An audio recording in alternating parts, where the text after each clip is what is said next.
Investiture of the Gods, Chapter 21. Okay, so let's set the scene. Where does this chapter pick up with Wenwang? He seems to be doing okay at first, right? He's been pardoned by Emperor Zhu. He's even got the special honor, the Quaguan. That's right, the Quaguan. It's basically a 3-day public procession. He gets to show off his new royal title. It's designed as this really public sign of the emperor's favor. Yeah. Look, Wenwang is back in the fold. So it's symbolic. Very important. Hugely symbolic. But not just for Wenwang. For Emperor Zhu, it's also a way to assert his power. To show everyone, see, even this powerful lord answers to me. Mm-hmm. Wenwang going along with it sort of reinforces the emperor's legitimacy. Okay, got it. It's a power play disguised as an honor. Pretty much. Which makes what happens next even more shocking. Right, because he doesn't stick around for the full 3 days, does he? No, that's the twist. After only 2 days of this public display, he just vanishes. He secretly flees the capital, Zhou, crosses Mengjin, then the Yellow River, Mianqi. He's making a break for Lintong Pass. Wow. Okay, so that's not just sneaking away. That's a massive political statement. Oh, absolutely. Leaving early like that, it's a direct slap in the face to the emperor. Yeah. It completely undermines that trust, that whole Quaguan ceremony. In the court's eyes, this immediately flips from, pardoned lord to potential traitor. Because it looks like he's running off to start trouble. Exactly. It makes the emperor look weak for pardoning him, and everyone's going to assume he's heading home to rebel. It's pure defiance. Okay, so Wenwang is on the run. What's happening back in the capital, Chaj? Someone must notice he's gone. Right. The unofficial, the guy basically responsible for keeping tabs on Wenwang during this period, he notices Wenwang didn't come back overnight, and he panics. Immediately runs to report it to Grandmaster Feizong. Feizong. Now, remind us about this guy. He's not exactly a hero in this story, is he? Not even close. Feizong is depicted as, extremely cunning, always looking out for number one, a real master of court politics, but totally self-serving. The text says his immediate reaction is panic because this thing lands squarely on him. Ah, so it's not about loyalty to the emperor. Not primarily, no. It's pure self-preservation. See, both he and his partner in crime, Yu Hun, had personally guaranteed Wenwang's loyalty to the emperor. Oh, right. They basically said, don't worry, this guy's harmless now. Exactly. So if Wenwang escapes and causes trouble, their heads are quite literally on the chopping block. So Feizong immediately goes to find Yu Hun. Waste no time. Yu Hun is just as opportunistic. They're in this mess together, and they know it. What's their main worry? Just looking bad. It's way beyond looking bad. If Wenwang makes it back to his territory and actually does start a rebellion, CEOs, as the text says, they could be seen as complicit, or at the very least, incredibly incompetent. And Emperor Zhu is already dealing with other rebellions in the southeast. He doesn't need another headache. So they need a plan. Fast. And their plan is ruthless, absolutely brutal. They decide to go straight to the emperor. Not to explain or mitigate. No. To accuse. They decide to pin everything on Wenwang, accuse him of SEO, deceiving the emperor, betraying his kindness. And the solution they propose? Demand his capture and immediate public execution. Shift all the blame, get rid of the problem, and hopefully save their own skins. Wow. Okay, so they march off to see the emperor. Where does this confrontation happen? The text mentions the Leizhenzi, the star-picking tower. Sounds pretty luxurious. Well, it's meant to sound decadent. This is where Emperor Zhu often holds court or relaxes. So Feizong and Yu Hun present themselves there. You can just imagine the tension. And Feizong lays it on thick, I assume. Absolutely. He goes straight into the attack. Says Wenwang took the emperor's his immense kindness, and repaid it by sneaking away with evil intentions. He emphasizes that Wenwang didn't even properly acknowledge his new title, basically spitting on the emperor's generosity, and is obviously planning to cause trouble. Cleverly positioning himself as the loyal minister, bringing bad news. Precisely. Carefully avoiding any mention of his own earlier assurances about Wenwang. How does Emperor Zhu react unofficially? Does he buy it right away? Here's where it gets interesting. Zhu is furious, yes, but initially he's mad at Feizong and Yu Hun. He actually reminds them, hey, weren't you the ones telling me how loyal and pious Wenwang was? Always burning incense, praying for peace. Huh. So for a second, it looks like their plan might completely backfire. Exactly. There's this moment where you think Zhou sees through them. A flicker of royal doubt. It shows maybe Zhu wasn't entirely convinced by them earlier. But then Yu Hun steps in. Yu Hun, the other minister. Yeah.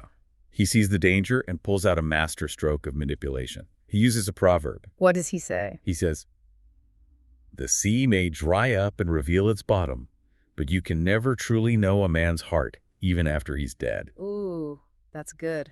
Very poetic, very slippery. It's incredibly effective psychological manipulation. It basically says, look, Your Majesty, how could we have known his hidden treachery? People are fundamentally unknowable.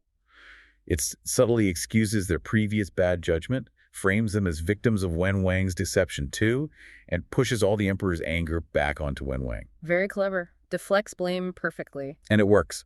The emperor's anger shifts, so having regained control, they make their recommendation and send the military, specifically Divine Marshal Great General Yin Popai and Lei Kai. And they need troops. Oh yeah. 3,000 flying cavalry, elite troops.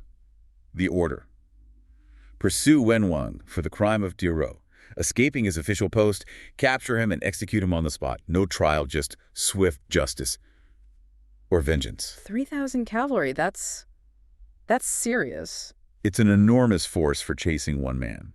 It really underscores how big a threat they've painted Wen Wang to be, and probably how furious Emperor Zhu is now. His pride is wounded. So the order is given. What happens next? Do they waste any time? None at all. Yin Popai and Lei Kai immediately go to Wu Shengwang's mansion. Not Wu Shengwang himself, mind you, he's a whole other complex character. Yeah. But that's where these troops are garrisoned. They muster the 3,000 cavalry and thunder out of the west gate of Choj. The chase is officially on. And the book gives a description of this army, doesn't it? I remember it being very vivid. It's incredibly poetic, almost cinematic. It describes the banners fluttering like willows in spring, streamers like clouds on the Kisi festival. Sounds beautiful, right? Yeah, almost peaceful. But then it contrasts that immediately. Swords and spears glinting like winter snow, halberds like autumn frost, suddenly very cold, very sharp. And the sounds. Drums thundering like spring thunder over the ocean, gongs ringing like mountain lightning. It just builds this image of overwhelming, unstoppable force, and finishes with men like tigers fighting for food on South Mountain, horses like dragons playing in the North Sea. Raw, powerful, almost mythical energy. That's amazing imagery. What does it really tell us besides just big army? Well, it contrasts the almost delicate beauty of the banners with the brutal reality of the weapons and the almost primal energy of the men and horses. It elevates the pursuit beyond just a police action. It feels like an elemental force, like nature itself, or maybe even fate, bearing down on Wen Wang. It makes his solitary flight seem even more desperate. And how fast are they moving compared to Wen Wang? The contrast is stark. The generals are described as coming like flying clouds and lightning. Just incredibly fast. Meanwhile, Wen Wang is moving slowly, cautiously. He's disguised as a tall, like a night scout, or maybe just an ordinary traveler trying not to draw attention. So he's trying to be slow and careful, but the storm is racing up behind him. Exactly. The speed difference is crucial to the tension. Okay, let's cut back to Wen Wang. He's made it past Mianchi. Does he know they're coming yet?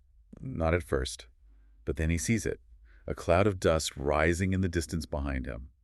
And then he starts to hear it, the faint sound of hooves, shouts. Oh man, dread. He knows instantly he's being pursued. The text says he's so terrified, his soul basically leaves his body, has nowhere to land. He cries out to heaven. Does he realize why? Does he blame himself?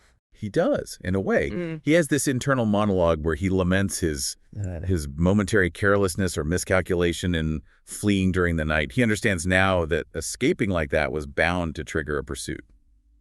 It's interesting because he's known for wisdom, so this carelessness feels like it highlights the impossible situation he was in back in Choj. Maybe fleeing was the only option, despite the risk. And he knows what happens if they catch him. Oh yeah, he knows there's absolutely no chance of survival. This isn't capture and imprisonment, this is execution. So pure panic sets in. Utter panic. He pushes his horse desperately, feeling like, ooh, a lost bird, a fish escaping the net, completely frantic, losing all sense of direction in his terror. And then there's that line about heaven and earth. Yes, it's incredibly powerful. He looks up, pleads to heaven, but heaven is silent. He looks down, pleads to the earth, but the earth offers no response.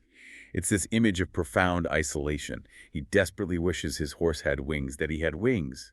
He's utterly alone against this overwhelming force. That sense of abandonment, even for someone supposedly favored or virtuous like Wen Wang, is chilling. It really is. It speaks to that human condition of feeling totally powerless sometimes, but also maybe touches on that philosophical point again, whereas the divine justice, the tiaming, when a good man is facing annihilation by a corrupt power, the silence of heaven and earth is deafening. So where is he? How close is he to safety? Agonizingly close.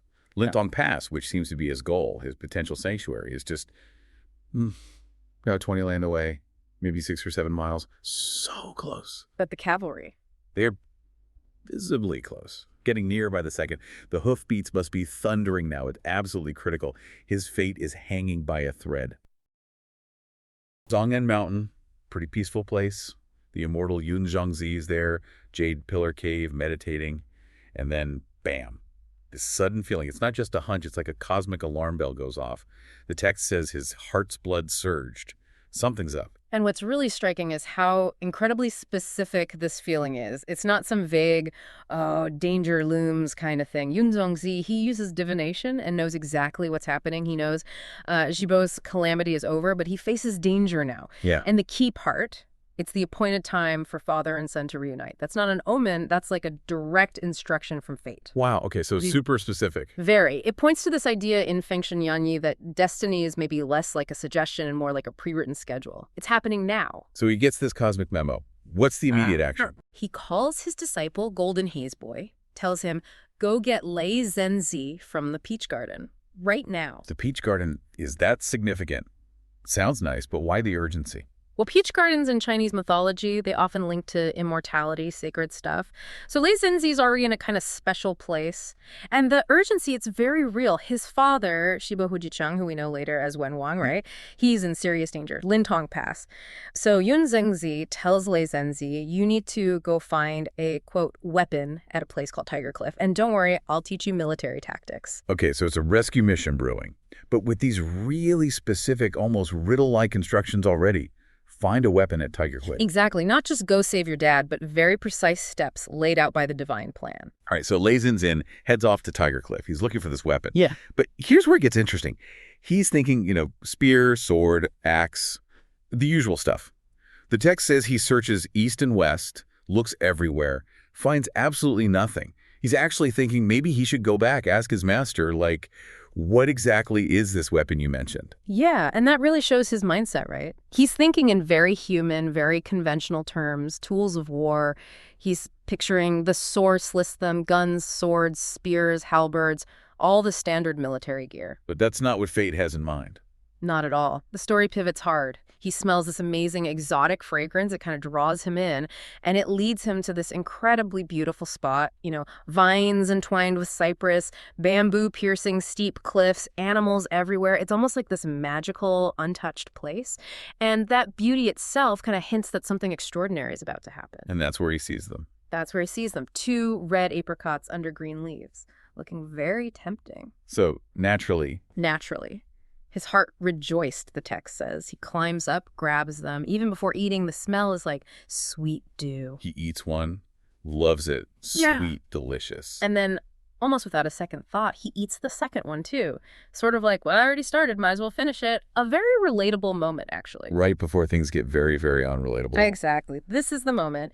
Instantly, there's this loud sound, and a wing just sprouts from his left rib, huge, dragging on the ground. Oh, God. He's totally freaked out, naturally, tries to pull it off, thinking, what did I do?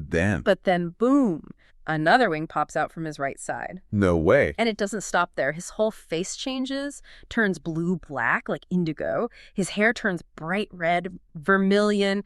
Eyes bulge out like brass bells. Teeth grow into tusks sticking out of his lips. This is horrifying. And he gets huge, grows to 2 zhang, which is, what, over 6 meters tall, like 20 feet. So he goes from young disciple to this giant, winged, blue-faced, tusked creature in seconds. Pretty much. He's sitting there, totally terrified, calls himself a monster when Golden Haze Boy finds him, just lamenting his appearance. But his master doesn't see a monster. No, Yunzong sees him and exclaims, wonderful. Wonderful. This is perfect.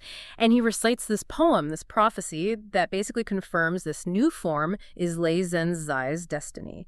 2 immortal apricots stabilize the world. A golden staff sets the universe. Wind and thunder wings lead the way.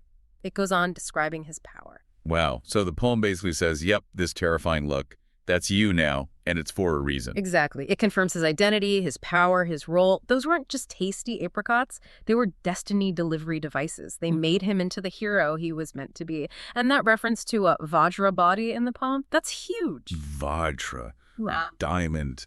Indestructible. Precisely. It means he's not just strong, he's achieved this state of ultimate resilience, divine toughness. It's a classic mythological thing, right? This extreme physical change to fulfill a destiny, shedding the old self. It does make you wonder, though, if eating fruit triggers destiny, how much free will does he really have in all this? That's a fantastic question. It's a tension within the story itself. How much is planned? How much is choice?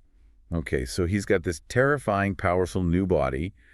What happens next? He can't just stumble around like that. No, Yunzongzi immediately takes charge, takes him back to the peach garden, gives him a golden staff, training montage time. Ah, the magic weapon. Right. And it's not just a stick. The way the text describes him learning to use it, it's incredible. It talks about it flying up and down, moving like wind and rain, like a dragon and a snake. Yeah. Graceful and powerful, like a fierce tiger or a dragon emerging from the sea, whooshing sounds, shimmering light. He masters it quickly. Okay, so he's got the staff down. What about the wings? They're not just for show, right? Definitely not. Yunzongzi does some celestial calligraphy, writes a wind character on the left wing, thunder on the right. Wind and thunder wings, literally. Literally.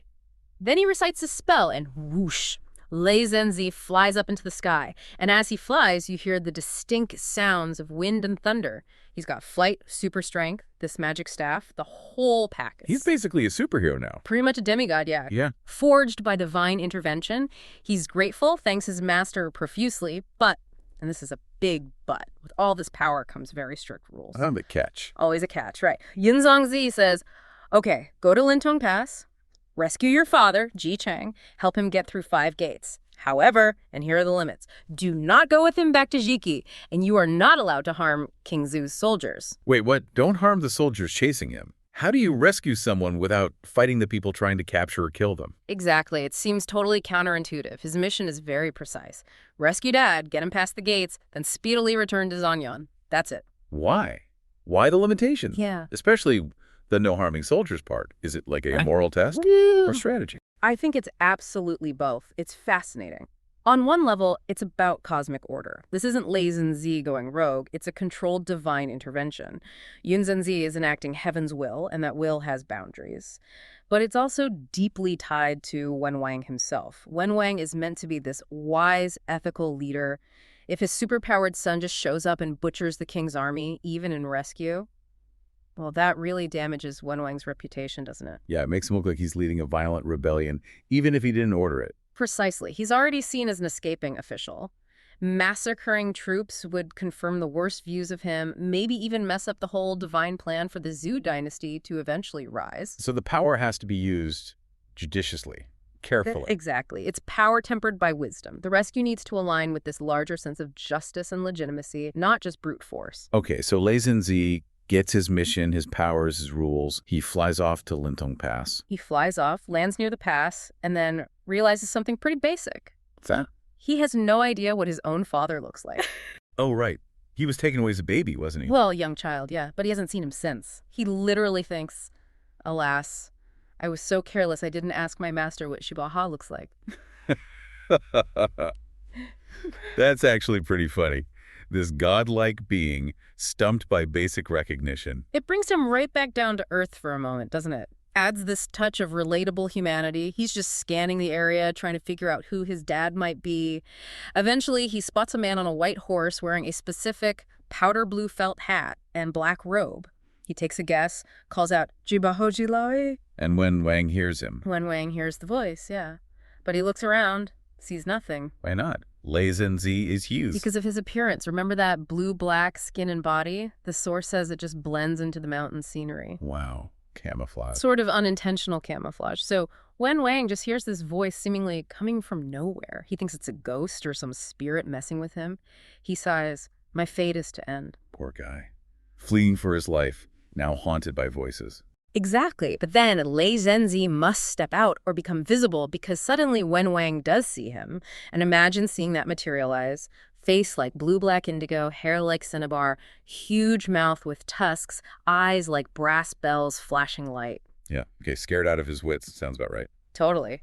But even terrified, Wen Wang's mind is working. He thinks, wait, ghosts don't usually talk like humans? Since he called me, I might as well see what this is about. That shows some serious courage, actually. He approaches this terrifying figure. He does. Bravely asks, which hero recognizes my Jichang?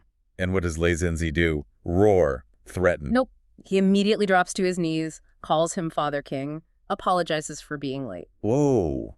That must have been confusing for Wen Wang. This creature calling him dad. Utterly baffling, I imagine. But Wen Wang puts it together. He remembers Yun Zongzan taking his son at Yanshan, figures out this must be him somehow, accepts the divine intervention part. Okay, so shock, confusion, but maybe some relief. His son is here to help. Yes, but Wen Wang's very next thought isn't, great, I have a superpowered bodyguard. It's concern. Deep ethical concern. I'm certain about what? About the optics, about the morality. He says essentially, look, I'm an escaping official. They already think I'm a rebel. He sees Leizhenzi's terrifying power and worries. He's afraid Leizhenzi will just slaughter King Zi's soldiers to save him. And he thinks that would be bad. He thinks it would be disastrous. He says it would only worsen his own crimes against the court. He pleads with Leizhenzi directly. What does he say? He says, you must not harm King Zi's soldiers. If you harm the court's officials, you would not be saving me, but harming me instead. Wow. Even in mortal danger, he's thinking about the political and ethical fallout. That's leadership. It really is. It shows his wisdom. True salvation for him isn't just escaping. It's escaping in a way that preserves his integrity. And does Leizhenzi understand? He has these orders from his master anymore, right? Yes, and he reassures his father immediately. Confirms, don't worry, my master gave me the exact same instructions. Save you, yes. Harm them, no. Says he'll just persuade them to return. Persuade an army. Yeah. With that look at a giant golden staff, okay. Well, persuade might involve a very convincing demonstration of power, perhaps. Right. Just as they finish this really deep ethical father-son chat. Army arrives. Perfect timing. And the description sounds intense. Banners waving, gongs and drums sounding, shouts never ceasing, dust obscuring the sun. Yeah, it paints this picture of overwhelming force. Noise, chaos, the full might of the pursuing army bearing down on them. The pressure is immense. So what's Leizhenzi's first move? His first move is pure spectacle. A loud boom, and he just launches himself into the air with those wind and thunder wings, golden staff ready. How does Wen Wang react to seeing his son fly? He falls off his horse, just completely stunned. Probably a mix of awe and maybe renewed terror. Can't blame him. Okay, so Leizhenzi is airborne. Then he lands, right in front of the advancing army. Plants that huge golden staff in the ground, blocks their path, and he just shouts, do not come. How do the soldiers take that? They are, unsurprisingly, terrified. They report back to their generals, Yinpo Bao and Lei Kai, that there's an evil god blocking the way. Fierce, terrifying presence. And the generals? Do they turn back? Nope. Maybe it's bravery, maybe duty, maybe foolishness. They ride forward to confront this evil god themselves. And that's where we leave it, right on the edge of this confrontation. Right there. Leizhenzi, the transformed hero, standing between his father and the king's army, ready to persuade.